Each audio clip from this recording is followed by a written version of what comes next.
The City of Ekurhuleni is where we go.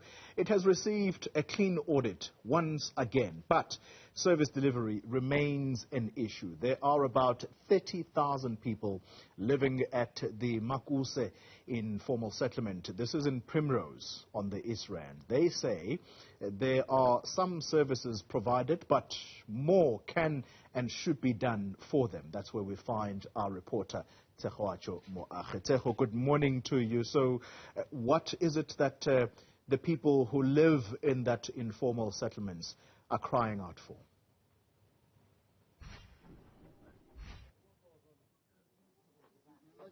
Well, good morning, Xoli. So, of course, I mean, the Makause informal settlement has been in the East Rand for quite some time now. And, you know, people have been living here since about 2004. Heavily congested space, this, Xoli.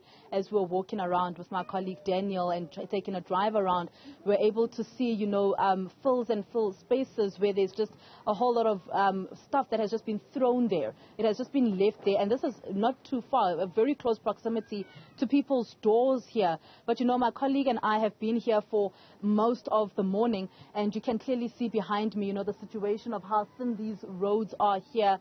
And how close people are to each other. Of course, the biggest concern being what happens if there's a fire in this area. We do know that community, that the emergency services always battle to come into informal settlements here. But I'd like to bring in here the community leader of this informal settlement, Diniko Ngobeni. Diniko, thank you so much for your time. I just want to start off with some of the services that you do receive. You did mention that you receive the cleaning of the toilets here and things like that. But what more are you calling for as a community?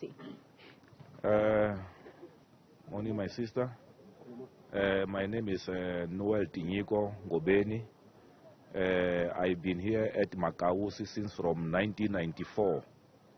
So what I say about the service delivery that we have here at Makause is the cleaning of the toilet and the services that municipality bringing here for cleaning the door outside to the informal settlement.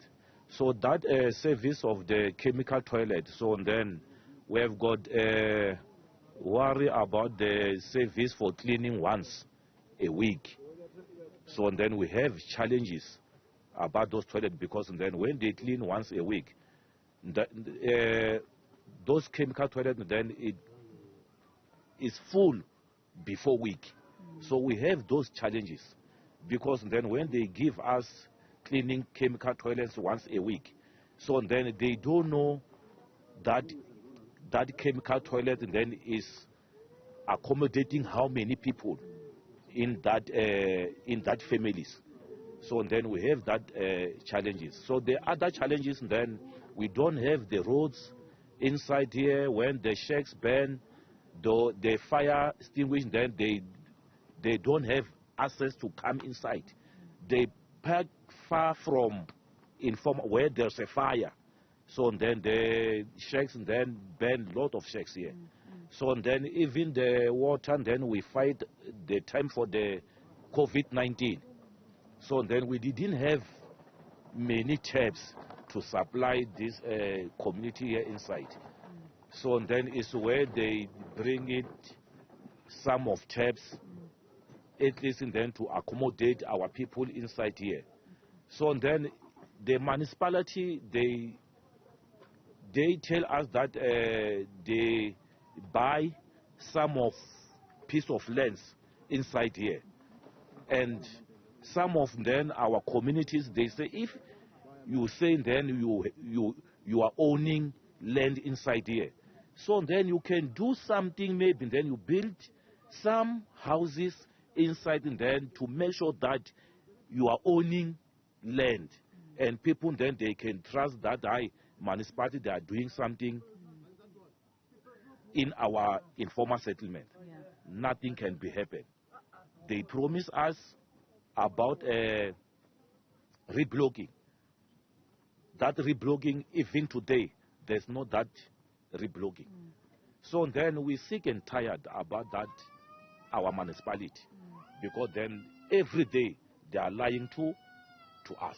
Okay. Thank you so much, Dineko Ngobeni, really just giving us details about the calls here by the community. But Xoli, I'm not sure if you'll be able to see, Dineko, if you just move over for us just quickly, because what you are seeing here is just the gathering of recyclables that is actually taking place. But we understand that, of course, this area sometimes is completely filled with litter that has really been thrown here. And we've also been told, Xoli, you know, we traveled through into this informal settlement.